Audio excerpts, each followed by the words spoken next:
Evening, everyone. Welcome to Laurentian Valley Council and Committee meeting of February the 4th. Dean, call to order, please. Mover and a seconder, please. Alan and Betty. Moved by Councillor Wren, second by Councillor King. The Council and Committee meeting of February 4th, 2025, be called to order at 5:30. All in favor? Carried. Roll call. Mayor Bennett. Present. Reeve Watt. Present. Councillor Keel. Present. Councillor Hewitt. Present. Councillor Ugly. Present. Councillor King. Present. Councillor Wren. Present. All members present. Approve the agenda. Keith and Wendy.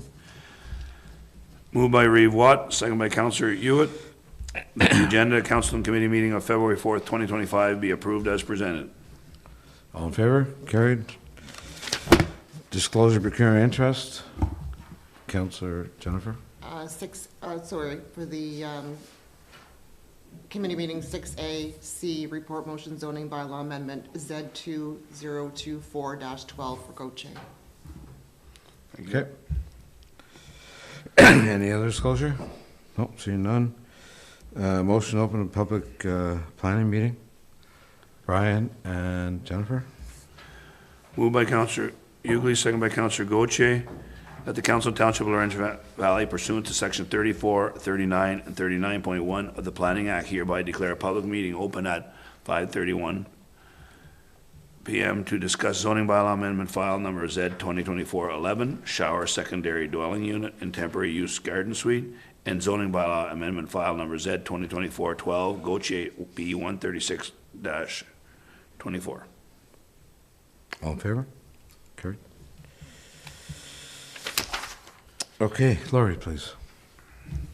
Okay, we have two zoning bylaw amendments before us tonight, and both were issued as combined notices of the applications and the public meeting here tonight, and both were sent out with regular circulation by mail as the postal strike was over, so we're back to our regular approach.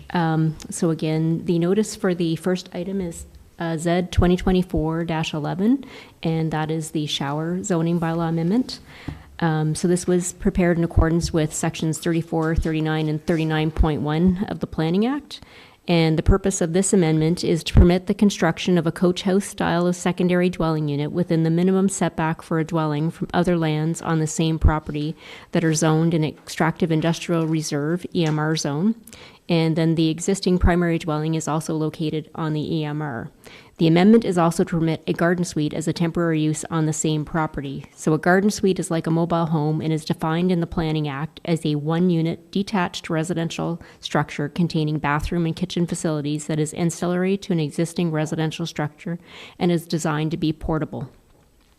So the effect of the amendment would be to establish a rural exception 92 temporary zone with special provisions to provide an exemption from the minimum setback from extractive industrial reserve on the same property to permit a coach house secondary dwelling unit where the existing primary dwelling is on EMR, and also for a garden suite to be permitted as a temporary use.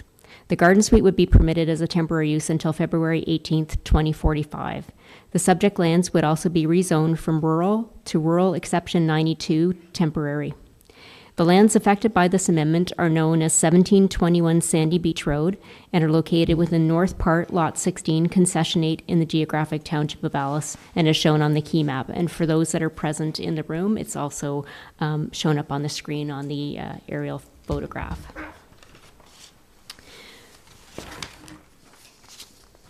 So again, copies of all the information related to this amendment are available for inspection at the Township office and can be viewed at any time by any member of the public. And anybody, again, can participate in this public meeting by making verbal comments either in support of or opposition to the proposed amendment, and anybody who wishes to provide written comments can also do so. And a person needs to provide those comments prior to council making a decision so that they can be considered as part of their process. But also for those parties that are still able to appeal, you also do have to make those comments known prior to decision in order to preserve those appeal abilities. And again, all comments are noted as part of the public record, and so that your name, address, and any written submissions would form part of the public record and can be made available to anybody upon request.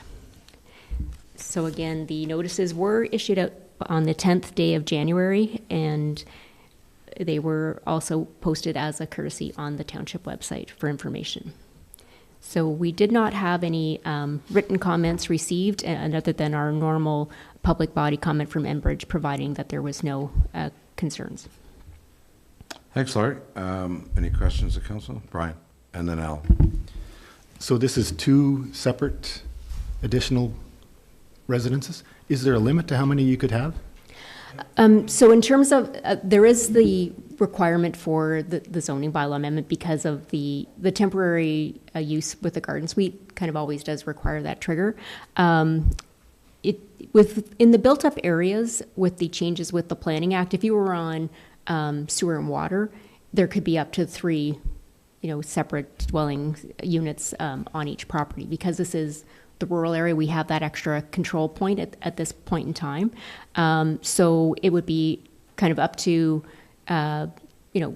council's decision, but also what we would be providing would be, information to support about the capacity of a property when it's on well and septic to be able to support those number of units with septic systems and wells and that type of thing. And if you were getting, there does come a point with a certain number of units, like even if, say, you were trying to do a rural apartment building where once you hit a maximum effluent produced per day, that it does trip over into the Ministry of the Environment approval. So at this scale, it's not something that would trip into those kind of approvals, but it is basically would be a setup that would allow for different family members to have different independent places to reside. So there would be a coach house, which would be something based on the size of this property. If it weren't for the fact that existing house is already on kind of the edge of the aggregate, and then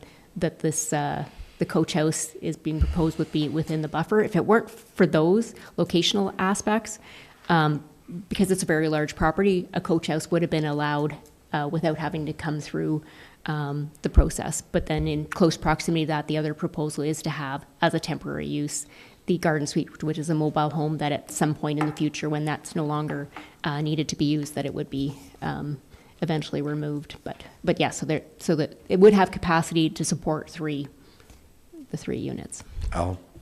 So you may have touched on what my question is, and I was under the impression that a garden suite or a temporary use dwelling, that once the occupants have moved out of that, then it had to be removed.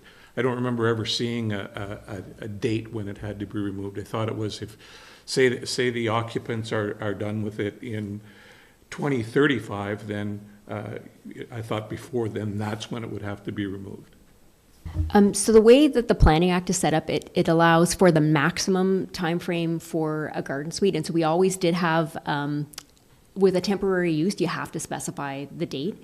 So we do have that in, and that's where a few years back, the Planning Act did change to increase that to the 20-year period. We do have an agreement that we do have them sign as well that does identify like who the occupants would be. But at the end of that, they can still, like the bylaw would still live, but we ask that they renegotiate the agreement. That just gives you that opportunity of keeping that forward. But because we're not actually allowed to define a family, like that's where we weren't really controlling who those occupants were, but it does have a termination date based on the Planning Act. If there was a different kind of concern or use about a use, council could direct that it be a lesser date, but that's the maximum. So the owner then would have the ability to rent that temporary up to 2045. That's right. Okay, anything else? And I think that's new, right? No, that We've always had a 20-year? no, the 20-year part that came in about maybe 6 or 7 years ago, was because we have had a couple that were at that 20-year time frame. Prior to that, I believe it was 10, and I apologize, my memory's getting a little rusty, but it definitely doubled the time frame. And then after that, they can only be extended for 3-year periods at max. but they would have to come in to request each year, and that's where that could be. Thank you. I guess my question, following Alan, is, my understanding always was it had to be a family member. So it does not have to be a family No, member anymore? and it never could be, because we could never dictate that, but traditionally it was most often a family member or somebody, close that people were trying to help support, but there's nothing that ever allowed us to prescribe that, because again, going back to the Planning Act, it's been for a number of, I'd say probably 30 years or 25 years anyways, where it doesn't allow us to say who a family is, so that can be related, unrelated. So how do we control that? You put a family member in there for a year, you build 3 of them, so you put 3 sets of family members, as we think they are, and a year later, they're all gone, and now we can rent them out to just about anybody. Yes, so really, like, the information about it, this, being looked at as an opportunity for this family, it's more provided as information, not as a decision point. Because what we really are looking at is, can this property accommodate this? Can it accommodate multiple residential uses and multiple units, whether they be apartments or detached or garden suites? So really, when from my perspective, when I would do my assessment, while it's interesting to know that it's family members, I set that aside and I look at, can this property accommodate these uses and the arrangement of them? Al? So just a follow-up to that. So then there's no consideration for what the future use of these may be, as long as somebody's living in them. They could, like Steve said, you could basically have 3 of them on the property, and within a year, now you have 3 rental units in your property, they're good till 2045. And there's no looking at that future use and what it might do to the area.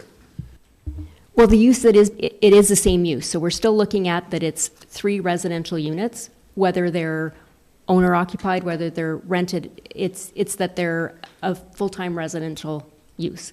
In the same manner as if you were in the built-up area, where in those cases, again, it would be as a right, with the way that the province changed the Planning Act, that it's that you have 3 residential units, and we aren't able to control that occupancy either. Like, don't get me wrong, I'm all for these places and whatever, but just the control of them. But do we have anybody online? No. Anybody from the public want to speak on it? No. Okay, Dean, we have a motion. Mover and seconder, please. Brian and Keith? Moved by Councillor Ugly, second by Reeve Watt, that the council committee approves application for zoning bylaw amendment file number Z 2024-11, shower, secondary dwelling, and garden suite temporary use, and recommends that council forward draft bylaw as presented to the bylaw portion of the regular council meeting of February 18th, 2025 for enactment.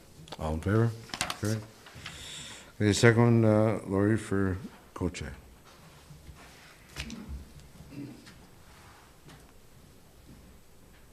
Okay, so our second application, Z 2024-12, and this was just issued in accordance with section 34 of the Planning Act. Your mic. I'm so sorry. Apologies for that. So our second application is Z 2024-12, Goche, and this is also a zoning bylaw amendment application, and this was just under section 34 of the Planning Act, as it is a regular zoning bylaw amendment. And so with this application, the purpose is to address a condition required for concurrent County of Emperor application for consent, file number B 13624, and that's to ensure that all of the proposed severed lot occupied by an existing mini storage establishment is within the same commercial zone, and to ensure that all of the proposed retained residential lot occupied by existing single detached dwelling, as known as 594 Donald Street, is within the same residential zone, not connected to the mini storage use.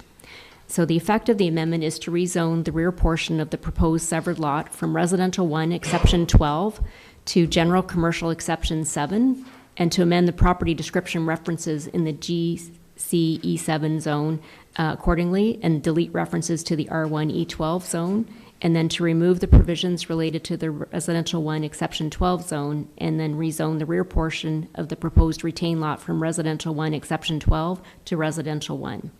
So the lands affected by the amendment are lands known municipally as 594 Donald Street and in lots 55 and 58, Judge's Plan 401 within Part Lot 32, Concession 1, Geographic Township of Stafford.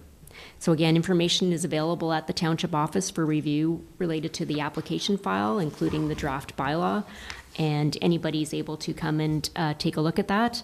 Again, we do encourage anybody who does have any comments to make those known to council prior to a decision so they can be considered as part of the process.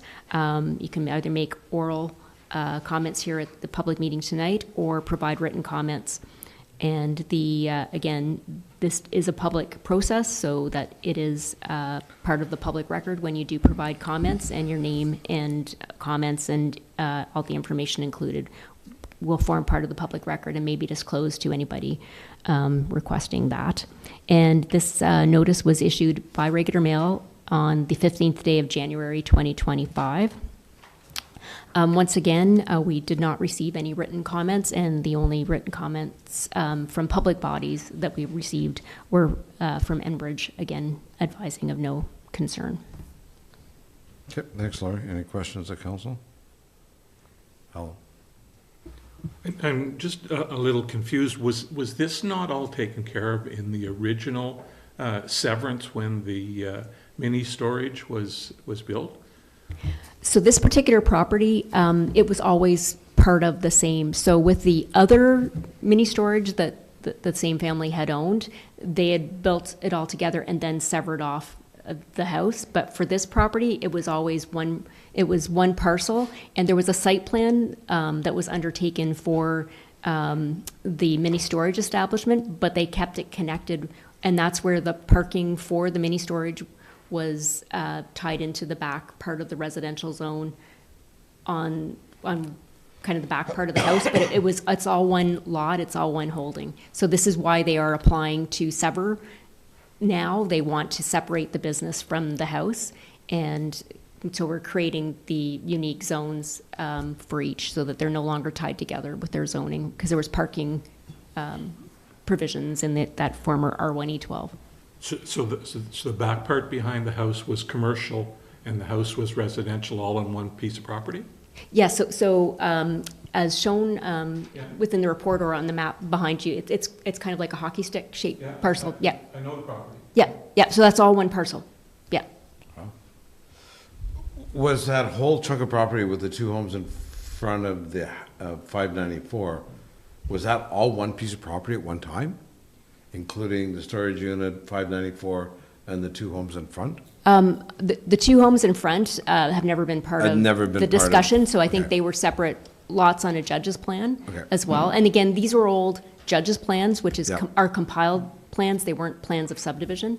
But yeah, this has been one holding. When we were dealing with it in the past, they never, at that time, had moved to want to separate the two parcels, so it was owned as one. Now they are.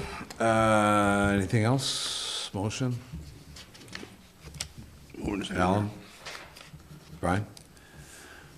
Moved by Councillor Wren, second by Councillor Ugly, that the council and committee approves application for zoning bylaw amendment, file number Z 2024-12-GOCHE B 136/24, and recommends that council forward the draft bylaw as presented to the bylaw portion of the regular council meeting of February 18th, 2025 for enactment. All in favor? Great.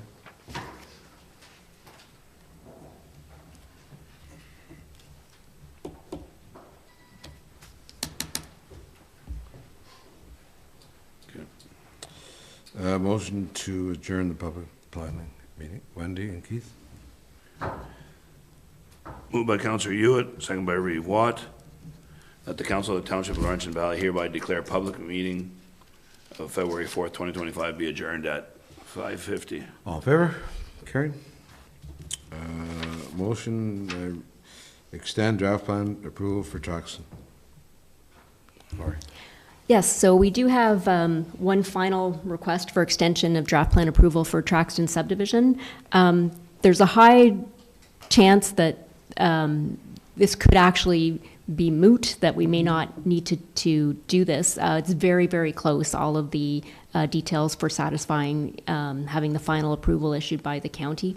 But just because it is very close and because they had an issue a number of years back where there was a lapse, they want to make sure that it won't lapse. So this request is for council to support us sending that letter to support the county extending draft plan approval if that is indeed necessary. But I'm very happy to say that even if they do extend it, it's that that final approval will be in place very soon, so that they should be able to, be moving forward to having some lots available very, very soon. That's great news. Been in the works for a while. Feels great. They're doing a bunch of work there now. They're in there now, scratching away there. Yes. Good. Any questions, council? Al?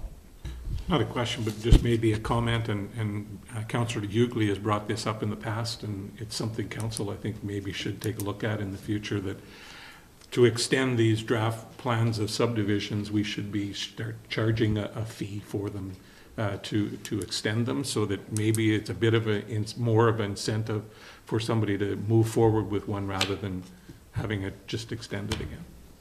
Yes, so we did indeed we brought that in last year with our tariff of fees bylaw, and then with our updated one for this year, we did increase that fee as well too, and then we'll keep monitoring that and bring that forward. And then just the other thing, just to reinforce that the Planning Act, they did also bring in some changes that for some of those old subdivision files where they didn't have a lapsing date, that there's still a couple of them out there that now they will lapse in 3 years if they don't do anything. So they no longer get that. So it's trying to do a use it or lose it. Good, okay. I definitely agree with this one, that, like, if they're moving forward, good for them. It's good for our area, and it's going to be a really nice subdivision. Okay, we've got a motion. Yes, sir. Jennifer and Betty? Moved by Councillor Gauthier, second by Councillor King, that the council supports the request for an extension to draft plan approval from February 27, 2025 to February 27, 2026, and requests that the county of Renfrew grant the applicant's request and approve an extension to draft plan approval for subdivision file 47T 10,004, Traxton subdivision. All in favor? Carried. Thanks, Laurie. Pembroke Airport. Nothing to report at this time. Our regular commission meeting is 2 weeks from this Thursday. Okay. Emergency management, Laurie, nothing to report.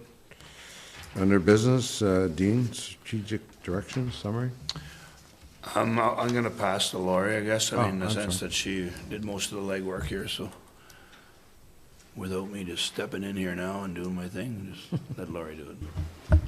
Which I think was well So done. you can be replaced. Yeah, I can be replaced. Easily. Good evening. So in April 2024, Council will recall that the Strategic Directions for 2024-2028 document was passed. And during that time, there was a provision in the document that it would be brought forward on an annual basis to review how the progress was going with the strategic directions that were set in place. So throughout the year, from June to December, staff has brought forward several reports for various items, and through that, each time a report was brought forward, a strategic direction was chosen as to what the report would be applicable for. So the summary that I should have put it on there, that you'll see, has a breakdown of from all those reports that were taken and how many the count is for each of the strategic direction that was chosen. So you can see that the highest count there was the 40, which was transparency, and then the next one would have been enhanced active and social living strategic direction. So there was a number of them that was pertained to them. So and that's Good. Questions of council? Brian? Now, we used to get reports that would say where we were at on various initiatives and when they were expected to be completed, and progress reports on various Yeah. things. We haven't seen any of those in a while. The thing is with those, I mean, they're difficult because there's a lot of, I mean, things do, I mean, if council wants to see the same thing, I mean, we can add lines, like, and we were doing that for a while. It just got tiresome seeing the same things. If it is helpful, we'll do it, but I know there's times where they'll stay there, and then they fall off, because there's some of them are time consuming, and to get, like normally if the action is coming forward, it'll come forward, but we can it's just, there's so much that goes on, it's hard to pick which ones should be on there. That was the difficulty, to be honest, but we can do something, we can go back to it and do it if it was helpful. I just didn't think it was, but. Yeah, I certainly don't think monthly, but Yeah. quarterly or semi-annually, just to kind Okay. of give us an update of where we're at on stuff. Okay. Al?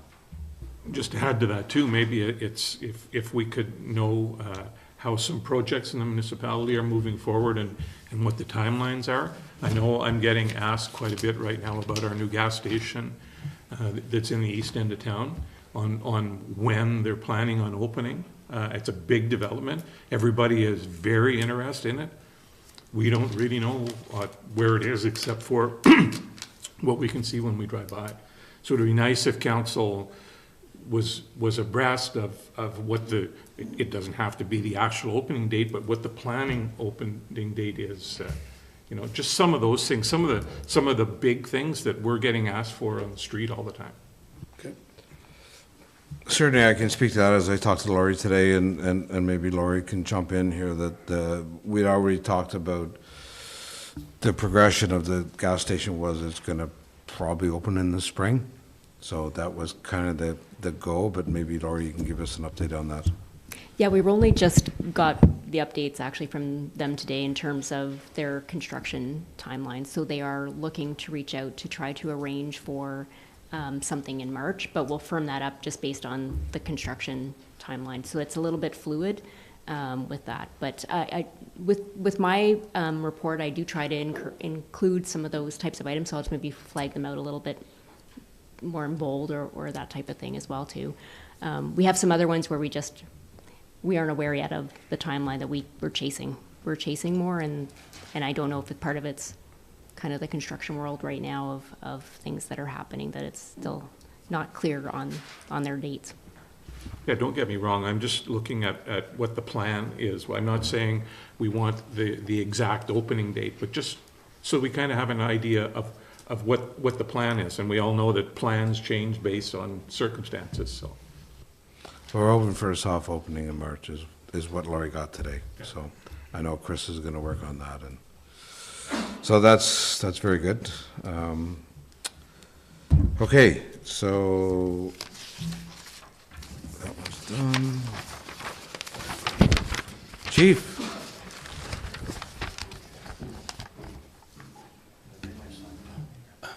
Jeez.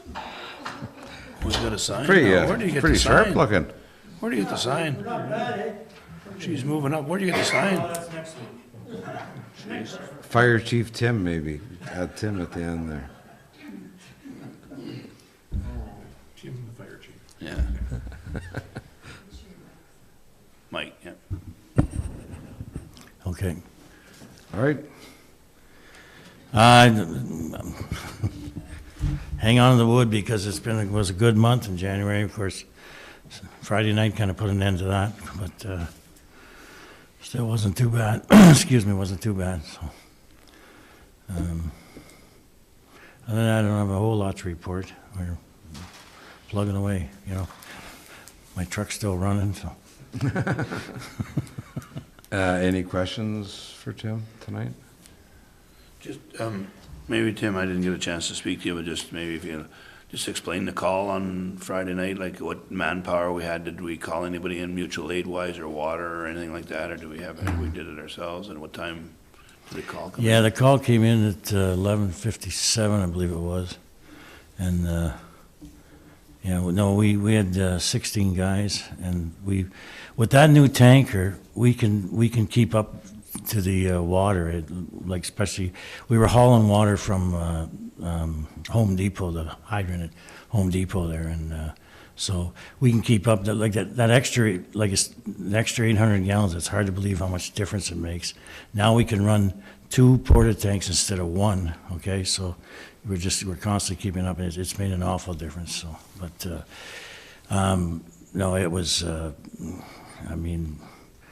The lady looked out her window and the the whole carport was gone then already, the cars, and it was just, it no matter how much water you put in it at that point, it took off. But, no, it's sad to see somebody's house go, that's for sure. I mean, but, no, other than that, everything went good. Of course, it was, things, by the end of the night, were starting to freeze up because we didn't, like, but that's normal, so. But, I understand one of the neighbors, I just live 2 blocks up from there, and one of the neighbors, Stacy Poe, started a donation page on Facebook or whatever, and I understand that the fire department has jumped in. I don't know. I know we haven't been involved in it, but Brittany Barenbeck, I noticed the very next morning, and we weren't even home from the fire yet. She'd already started one, and I understood by Saturday night that they had more than they were getting lots. So I mean, it was very good. It's great, I brought in the Red Cross, which gives them 3 days lodging and some money for clothes and food and so on. And the lucky thing for them is that his parents live right across the road, so that helps a lot. But no, because they only got out with what they had on. It's sad. For sure. It was great to see the community come together so quick. Yeah, really quick. That is great. So. Okay. Anything else, Council? Oh, we'll let you off easy tonight, Tim. Pardon me? We'll let you off easy tonight. Oh, okay. Thank you. Thanks. Take care. Okay, Dean, Veterinary Services Committee Financial Report. It's for information, I guess. We continue to be part of that group, which we need to be. We're not that involved, but it is a service that's provided to Renfrew County, and we're partners in there, so it's just information if anybody has a financial report. Any questions on that? Seeing none. Festival Hall, Betty? We've got a meeting coming up next week. Okay. Pembroke Library, we have the monthly report, the board meeting, average usage, final budget. Wendy, you want to speak to it, please? I believe everything is in there. We did meet 2 weeks ago, and the budget has been finalized with the city as well. So unless there's any questions in particular, everything is attached there. Okay, any questions from council? I wasn't able to open it, I don't know why, but was there much of an increase in the budget? There was an increase in the budget. I do know that they did not get everything that they did ask for, though, but there is quite an increase in the budget. And part of it is there's some big ticket items in the library of things that need to be fixed, and there's some staffing with the COLA. There was an increase as per all city employees, so that is part of it as well. Okay. Alrighty, thank you. Down to Brad, water report. Thank you, Worship and members of council. We'll start with the fourth quarterly report. In the fourth quarter, there was no adverse test, so that's nice to see. In the fourth quarter, we spent approximately $1,498.70 for all the lab work. We didn't receive any complaints in the fourth quarter. We did have some training. So two operators attended leak detection and flow measurement course, which teaches you how to find leaks within your system and shows you new tools that you can use, like a correlator. It was pretty neat to see how you can determine, pinpoint exactly where the leak is. So we're looking into potentially purchasing one of those, and it's twofold, because then you can be preemptive and go check your system and see if there's any leaks on the system, which, you fix them, there's no more leaks, and then the costs go down for the taxpayers, right? So it was a very interesting course. I was one of the operators went on it. One attended working with pressurized water systems, and two operators attended a course on maintaining water stability in the distribution system. Also, two operators attended the Eastern Ontario Water Conference, and all these are just to gain points for their actual license, the water and sewer license, so they can renew it. Unfortunately, with the water, so right now we got a crew, the team's on another water main break, and we can't use those hours for on-job training. It has to be they're training a new employee how to do it, or, you know, vice versa. So those hours don't count. So unfortunately, because we have a small system, we have to do the CEU courses to get our hours. So if you don't have enough on-job training hours, we can use the CEUs to back the on-job training hours up. And unfortunately, that's the way we have to do it, to renew our water license for the operators. There were 51 locate requests completed in the fourth quarter, 18 identified water lines. We had a water main break on Willow Drive during the fourth quarter. There were 2 requests to have water shutoffs completed. And unfortunately, there's 2 water meters not working in our chambers right now. We've notified the city of Pembroke. What they're doing right now is just doing an average cost of what we've used in the previous years to do the billing. We've already ordered the meters. They were 32 to 36 weeks out, I do believe it was. We've since just got some last week, a few of them. Obviously not the chambers, or not the meters we need that are broke, but they are on their way. So once we get them on site, then we'll get down and we'll change them out, and then we'll be back to reading the meters. Information been sent to the ministry for our annual water audit, and that's in the works right now. And then we also commissioned 2 new house services on Jean Avenue. So in the fourth quarter, the Waterworks purchased approximately 14,491,794 gallons of water. 2023 was 11,519,530, and that was distributed to homes and businesses. There were no adverse water quality events in the fourth quarter. I'm going to go ahead with the yearly. That's Any questions on the quarter? That's a big, that's a big increase from the 14 to Yeah, 11? so, you know, in the fourth quarter, like, there was more businesses at it. Like, we got the Pembroke Street East one commissioned, the 2 new houses on Jean. We also did a 10-plex. So, like, the businesses are growing and the houses are coming on board. Okay. Sure. Any questions? Keith? My question concerns the water breaks. Yes. Like, you said there was one just recently too? Not the one on Willow Drive, but another one? They're in on addition one to right that? now, yes. Are they all in the same place or similar areas? No, so our, I don't want to even say it, but the 2 main problems are Willow Drive and Roy Street, I guess would be east. They're cast iron still, so anytime the frost drives into the ground, the cast iron always seems to either get a circumferential break or a longitudinal break. So you got a picture that the pressure in the pipe is going out these cracks. As soon as we put a rubber band on it, it stops the water from coming out there, which builds more pressure in the pipe, and the next weakest spot, it'll blow in that spot. So like Roy Street, we did a band on one, and about, I'm going to say 3 days later, it broke up about 20 feet further up.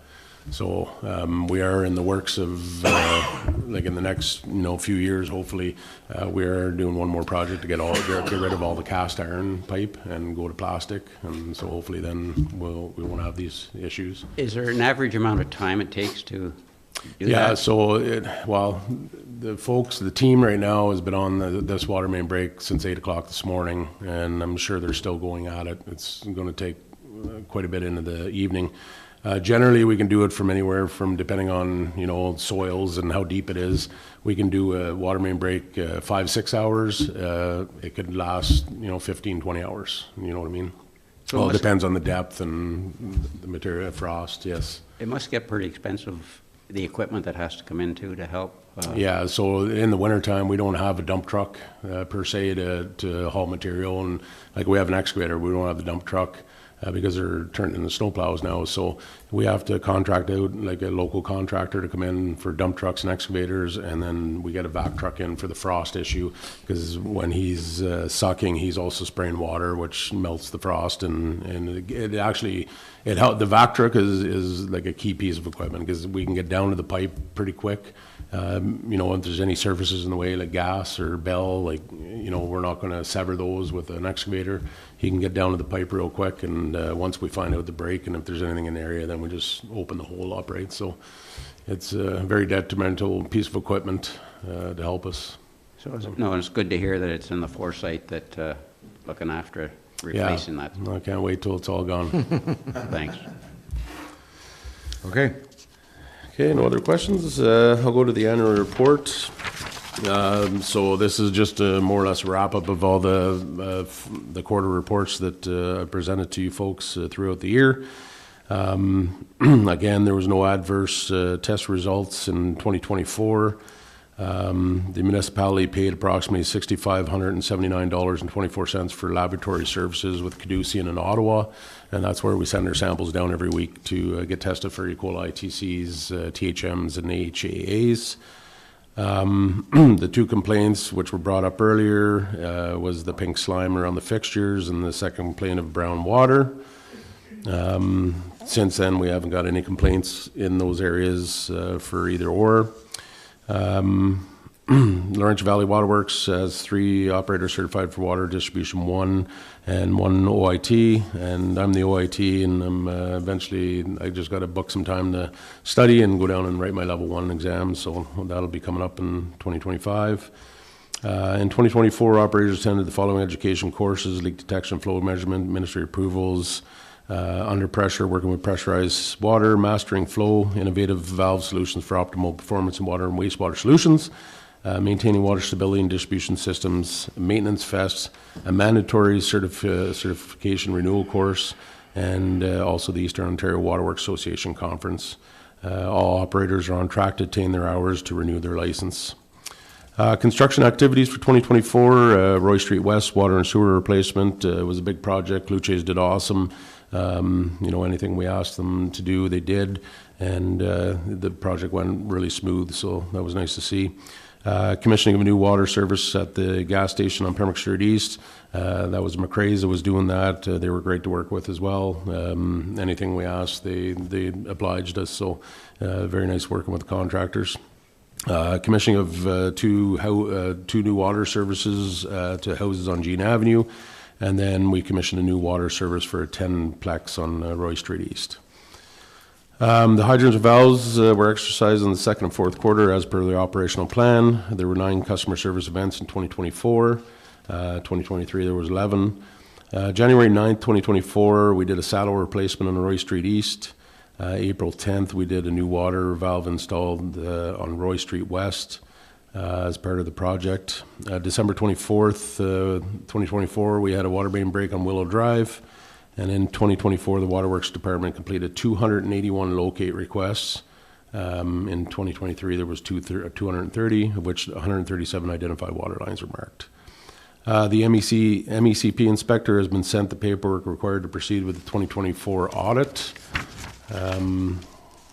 And then the external audit was conducted on April 11th, 2024. There were no corrective actions found.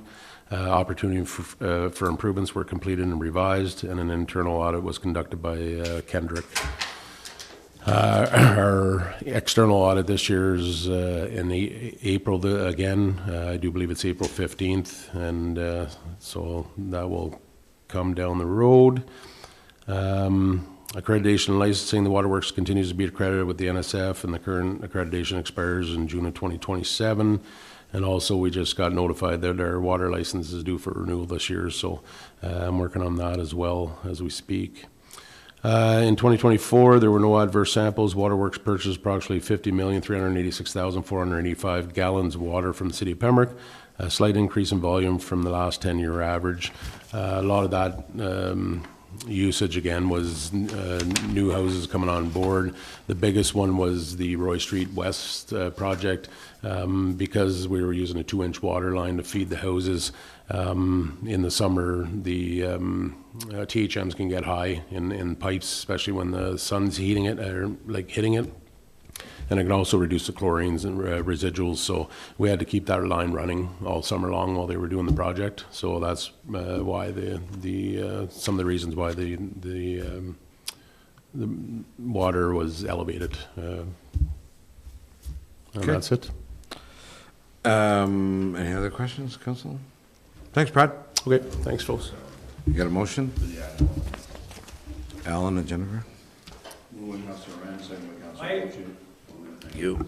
Moved by Councilor Ren, second by Councilor Gauthier, that the council and committee recommend that council approve the drinking water annual report 2024 as presented.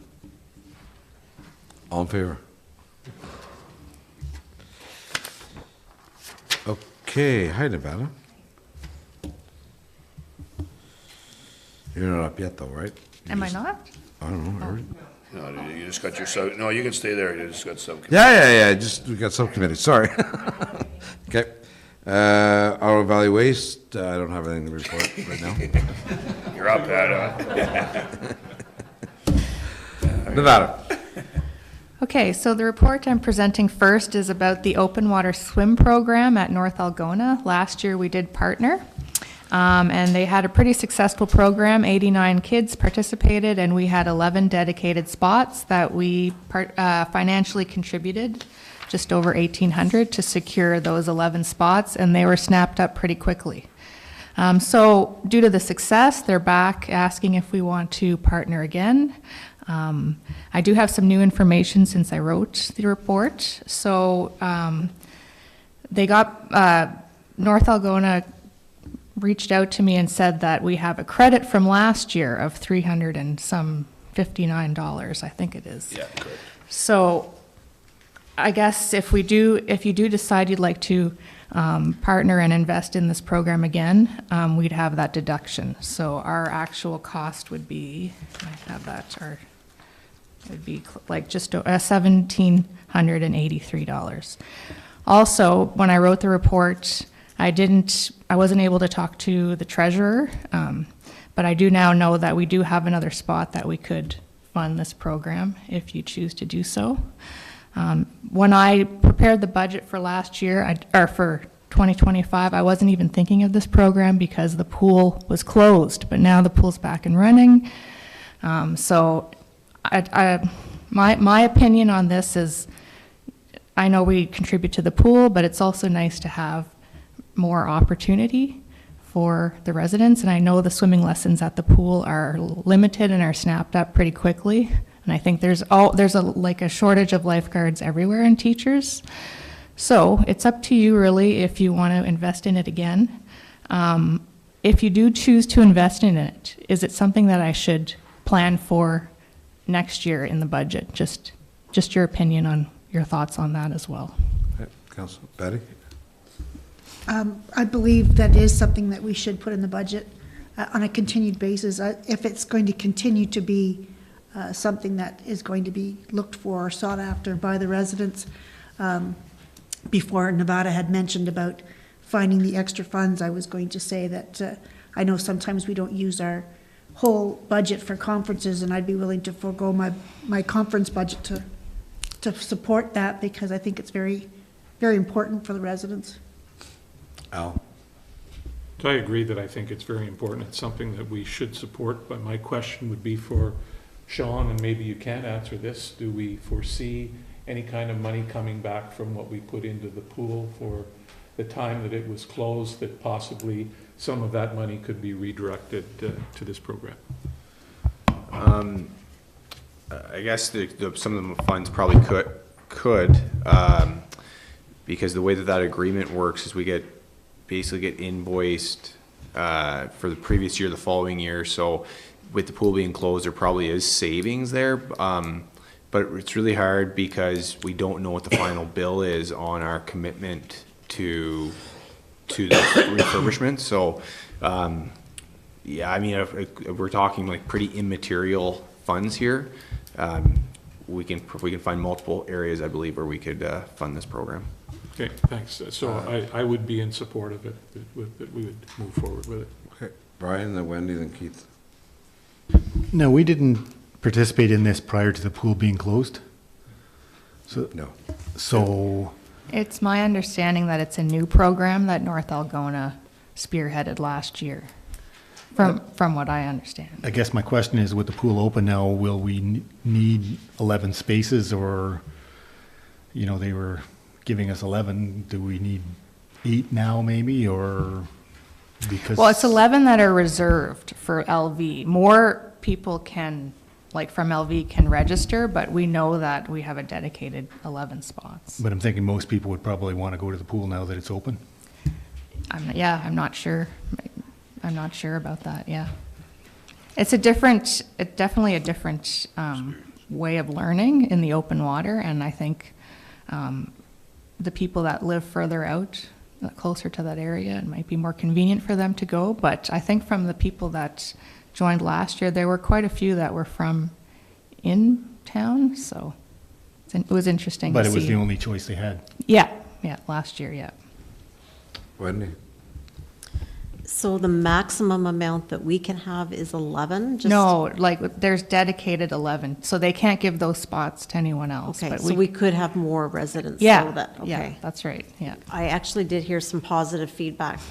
I think it attracts maybe a different group of people that like the outside, especially on this upper end of Laurentian Valley, which is so close to there. I think it's a great program.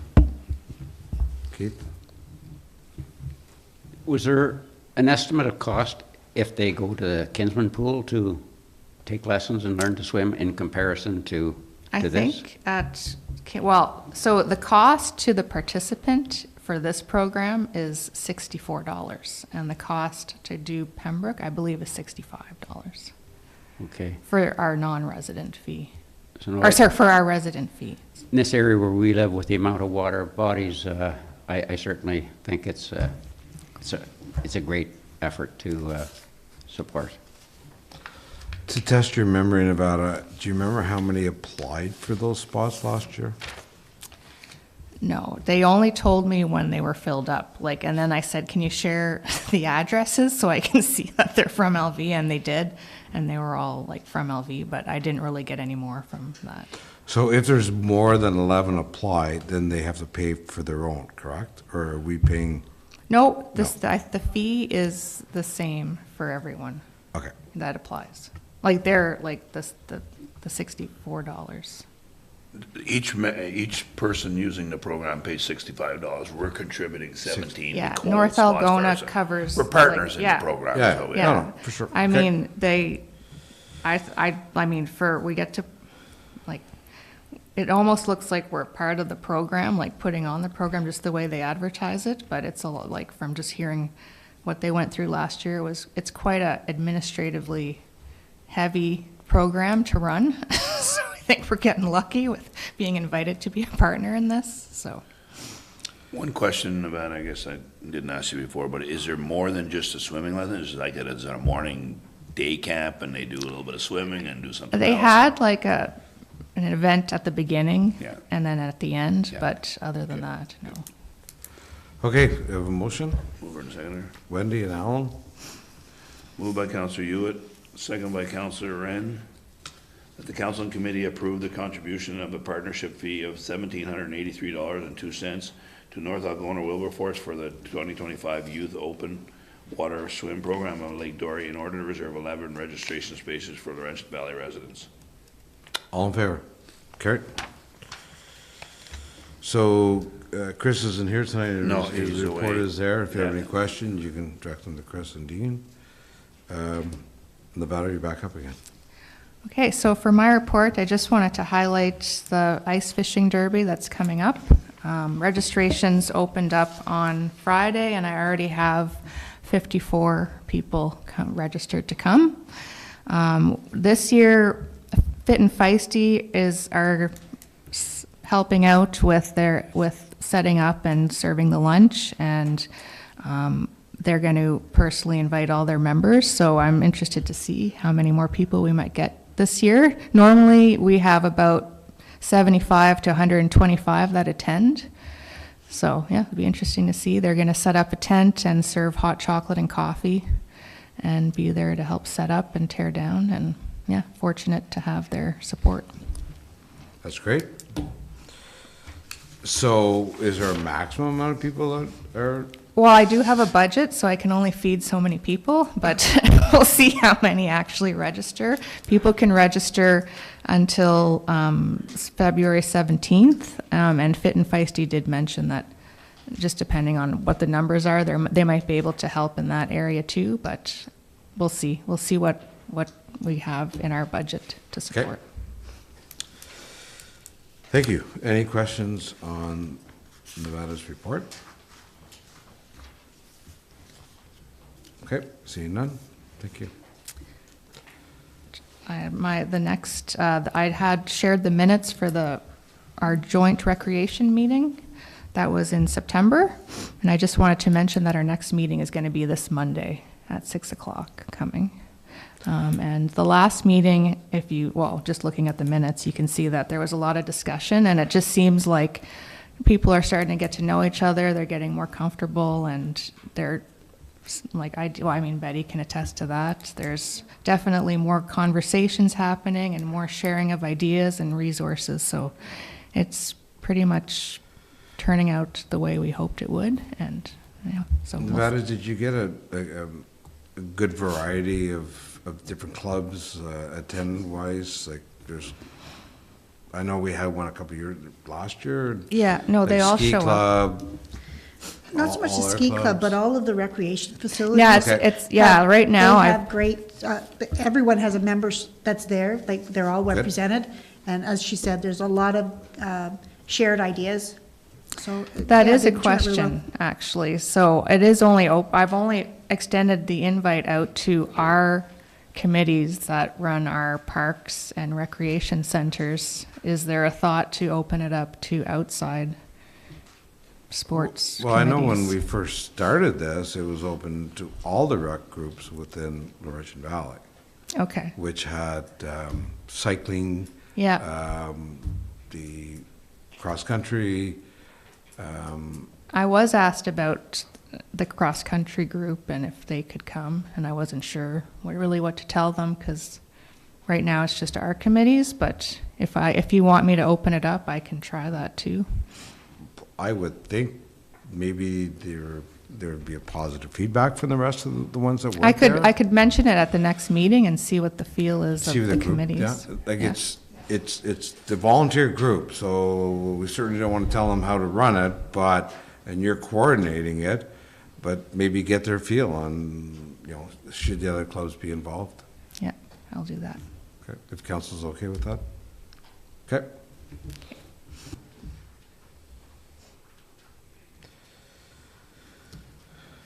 Okay,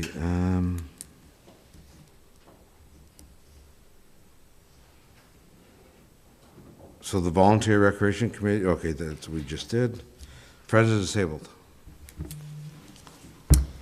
So we met last week for our AGM and reviewed our budget, and it was approved. We did not have much of an increase this year at all. We did have a couple of big expenses last year. We had a couple of vehicles that needed some big ticket items, so that was hit a little bit hard. However, we did have enough money from donations to cover that, which is wonderful.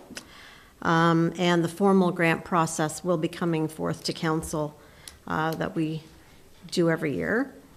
And we have set up, Dan, our manager, does an amazing job. He has in the past been managing it. He's been the treasurer, he's been the secretary, he's been everything. We decided it needed to be a little more formalized, so we have a new bylaw. And we actually have someone separate that's the treasurer. He is still the manager, and I am now going to be the secretary in moving forward. And it's a wonderful group, and I know in the coming year we want to advertise a little bit more. That was something that was discussed. Sometimes the title Friends of the Disabled is a little bit misleading because it is for every senior that is 60 plus, and so we want to get that message out a little bit more. So that's something we're doing this coming year. Is there consideration to changing the name, or is that too much? That has been talked about, but it is a big deal. When it's incorporated, your name, it is a Yes. big expense to change. So Right. I think we just would like to move forward in spreading the word a little bit more to save some money, because it's very expensive to do that. And that was a great article in the Eganville Leader as well. Yes, and thank you to the Eganville Leader for doing a fantastic job in sharing our story. Okay, any questions for Wendy? Jennifer? No mention of the polar bear dip. No, we are not doing the polar bear dip. Disappointed. The last few years, the weather has not cooperated, so we do have another few ideas that we're moving forward with. Last year, we had a big pancake breakfast that the Pembroke Professional Firefighters Association did, and I know they're going to be approached again to see if they can help us, so that's, because that was very successful last year. Brian, you had a question? So you mentioned that the service is available to people 60 years and over. Now, with the city of Pembroke passing pilot project for their transportation, how's that going to affect? Are you working together, or how is that going to move forward? No, it's actually a totally separate thing. It is, one thing I was a little disappointed with is how it was maybe advertised in the city, because they said they don't have any transportation for seniors. Well, we do, and they are a partner with us, so I was a little bit disappointed in that. I do feel our service is a little bit different because our drivers do one-on-one examples, like a funeral home. They will take the resident or whoever is on the bus, they take them right into the funeral home, they'll go through with them and they'll wait for them. They go into the doctor's offices with them, so it's a little more of a personal touch. So I really don't feel it's going to disrupt our services. I'm hoping so. I had a chance to speak to, or we all did, with the deputy mayor of Pembroke, and he certainly, that was my first question that I asked. Certainly you're not going to compete with Friends of the Disabled, and he said, no, totally different clientele where you're going from A to B and you pick them up and you drop them off, and that's it. There's no individual services that the Friends of the Disabled have. So I think maybe there was a misunderstanding how it got put out. I don't know that. But I do know that certainly the deputy mayor realized that and knows that it's two different services, so I think it'll be fine. Okay. Sheena? We had a meeting last night. Hockey is well underway, and it has gone so far without a single cancellation. A couple cold nights, but they still went through on it. So it was a question whether it would go forward or not this year with the numbers they've had, but it's been very, very well received, and they're anticipating that the numbers could go up significantly next year because everybody is enjoying it and having a good time. So that's the basis of things growing as opposed to shrinking. So that's going well. We approved last night a fresh coat of paint for the hall. Going to snazz it up with a little update in color and whatnot. So you've got to keep things up to date, and it's going to freshen it up, and things will be looking good there.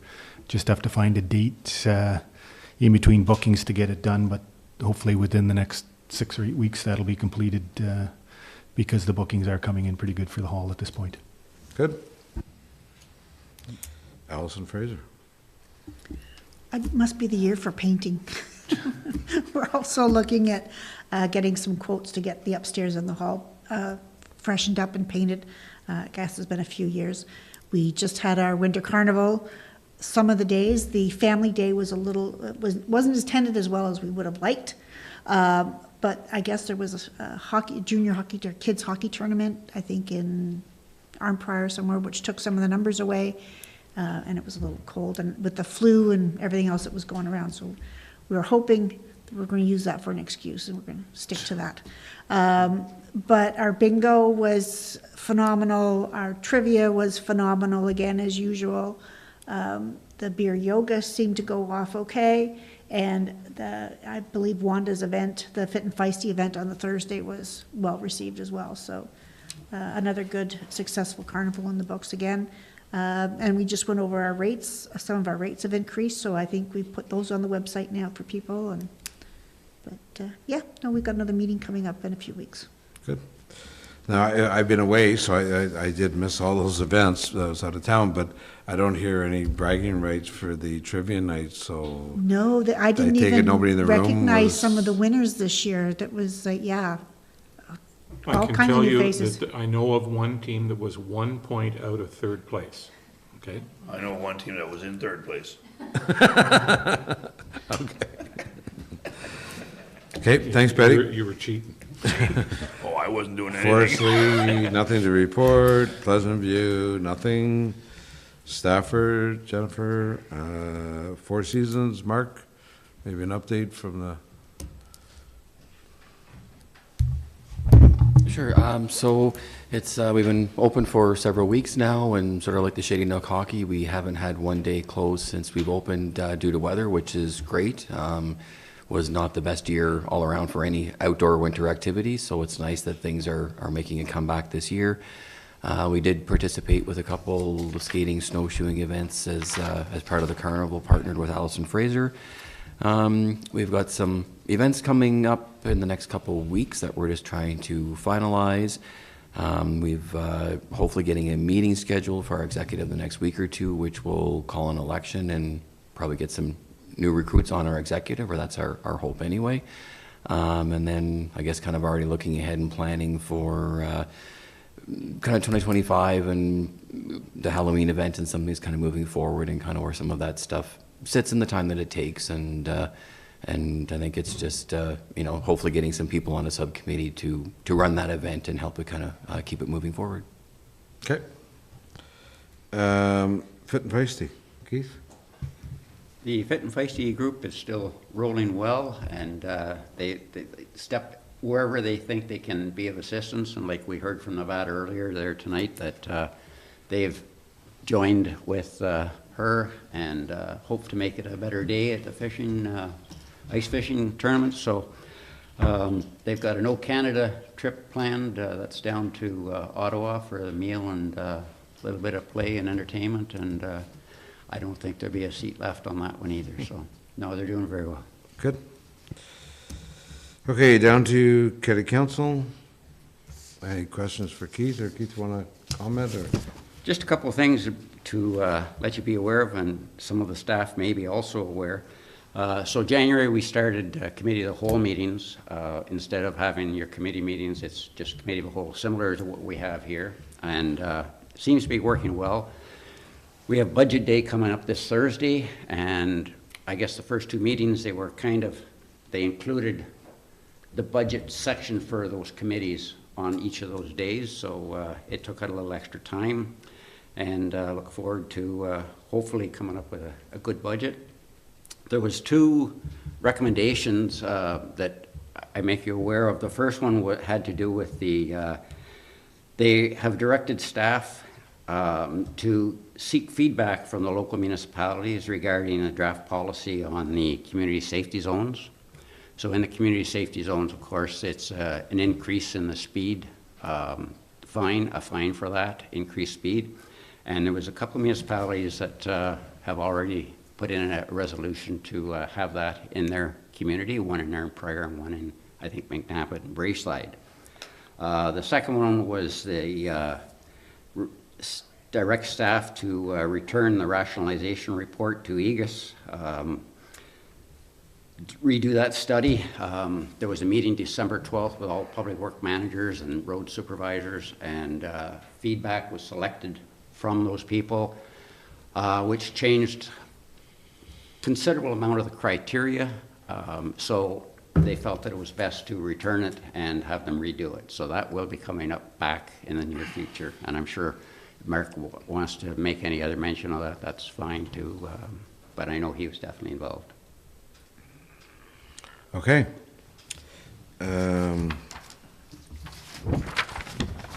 Council acknowledgements. Wendy. I forgot to mention something when I was giving the library report. Last week at the Provincial Library Association event in Toronto, our local library CEO, Karthi Rajamani, she was recognized as the Librarian of the Year Award. And so I think that deserves some recognition. Absolutely. It's great. Jennifer, do we want to give a catch up on the warming center?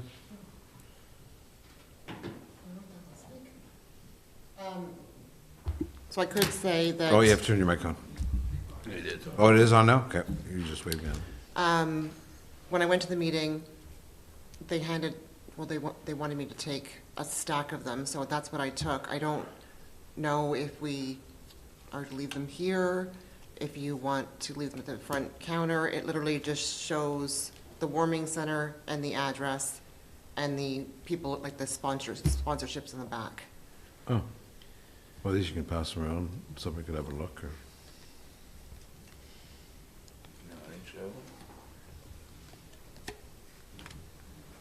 You just want to share one? Is that the Yeah, idea? share one, that's the idea. Okay. It's just an information card. Yeah. I'm good, thank you. I still have. So the last meeting you had was February, no, when was the last meeting? January, 27? yeah, something like that. Yes. Early 20s. Now, I have the email for the meeting. I'm just trying to re-put this back into my head. As far as I know, it's going okay. They've had some issues. They're open 24/7, 2 staff in the morning, 2 staff at night. The grind is still not part of it. They've been reaching out to the grind to see if they could, kind of maybe work together. According to McKay Manor, they are. So if someone needs a service that the warming center does not provide, they send them to the grind. I don't know, I haven't talked to Jerry Novak from the grind, so I don't know if that's happening on both ends. Chief Nolan did say that calls are getting better. They're less increased. So hopefully we're helping find a solution. They never said anything about the hub, so I have no information on that. So they were approved for the hard hub, which is full funding. I don't know if it's Yeah. full, but they got quite a bit of money. Yeah. Quite a bit. They got that money, but they also got some other money as well, Jennifer, correct? Yeah, so I don't even know what it meant. They Right. received an MMAH business case response and are being awarded $216,000 for encampment funding. So they said it was all new, and once they figure it out, they'll figure out where the funds are gonna go. I did tell them that there is still some tents at the back of Nelson Street with lots of skids and a huge fire on that Sunday before our meeting. So I thought maybe if they didn't know about it, they could go check it out and check on everybody there. But other than that, they're still utilizing warming center, grind, and motels. So when, I was out of town, so I didn't attend the meeting, and I had asked at the last meeting in early January for a report on costing, and they did we forward this on, Jennifer? No, okay, so we will forward this on to council. At one point, the report was $117,000 that they had spent mainly on getting it ready and some rent money. I was concerned with that number because there was no staff hours in that, and their budget is 240. So we certainly will be bringing that up at the next meeting, because they had a budget of 240, and they're at 117 to get it ready. And there's some other costs in there, and council can look at it at your leisure. We'll forward it on to you. But I do have a concern. I had a concern with the warden regarding the lack of contact with the grind, but we didn't seem to get very far with that. So there certainly is a communication issue there between the two, and I do know that the warden did meet once with Jerry about 2 weeks ago. So I guess the grind is there to help out where they can, and hopefully they'll work together by the end of the winter. But I don't know of any numbers from the email. Did they give a report, Jennifer, at the last meeting as to numbers that are using the warming center? I think the biggest number, it was, I think, between January 5th and January 9th was 49, was the most amount.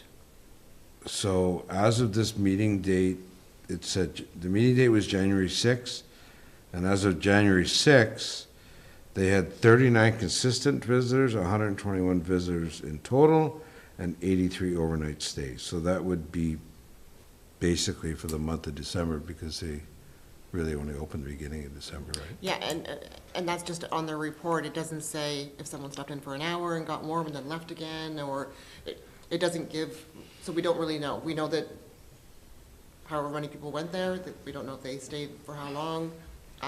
They did say that the Memorial Center has had very minimal calls this year.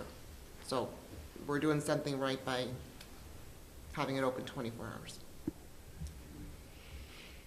So that's what we have for now. We do kind of get bits and pieces from the county on this. It's certainly not as informative as it could be, but hopefully it gets a little bit better through the winter.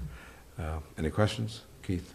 Just a suggestion, so for you people that are on the committee, your next meeting, could you ask that they just provide to our council, period, the report that you receive while you're at that meeting, and we'd all get it immediately, same time? Yeah, we're going to forward this on to you.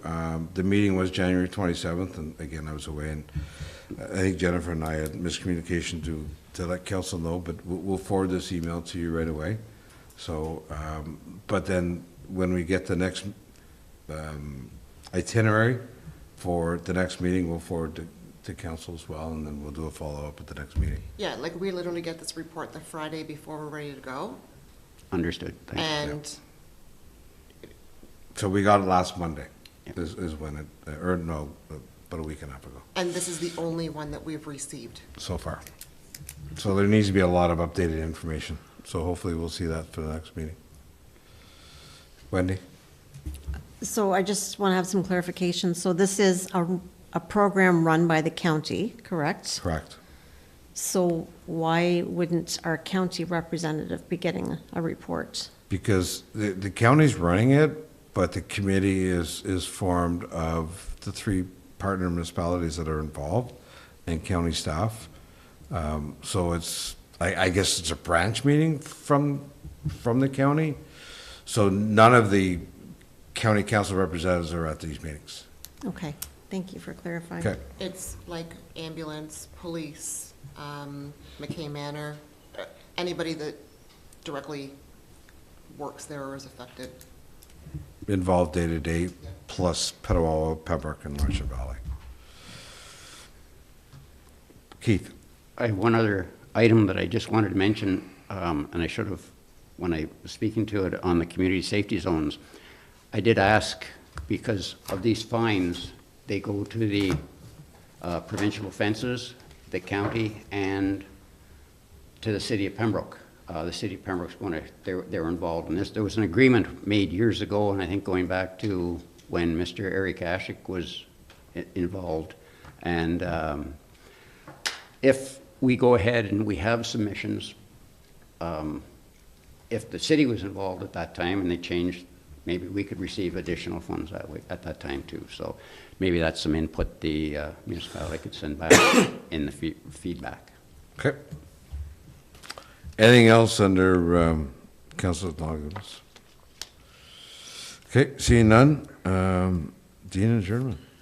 Yep. Mover and seconder, please. Alan and Betty? Moved by Councillor Wren, second by Councillor King, that the council and committee meeting of February 4th, 2025 be adjourned at 6:50. All in favor? Carried. Thank you, folks.